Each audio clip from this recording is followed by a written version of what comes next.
So, I wanted to talk a little bit about hurricane formation, where they form, and how they move. So, note where hurricanes, and there are a bunch of different names for hurricanes cyclones, typhoons, hurricanes. There are more, but those are the common ones. Where they do form, so you notice these areas the North Atlantic, the North Pacific, the South Pacific, close to Australia, and then the Indian Ocean as well. But where they don't happen is here in the southern Pacific Ocean, or South Pacific Ocean, and in the South Atlantic.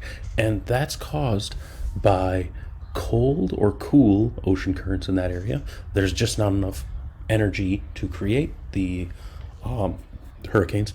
And also in the South Atlantic, the basin just isn't large enough. But once these storms do form, note how they move. In the northern hemisphere, they move towards the pole, so they turn to the right. Similarly, in the southern hemisphere, they move towards the pole, so they turn to the left. That is caused by Coriolis force. And that Coriolis force is actually, or lack of Coriolis force, is why hurricanes don't form directly at the equator. They there's no Coriolis force, so they can't turn, so they don't get spun up in that area. But as you move away, the Coriolis force allows them to form and moves them towards the poles.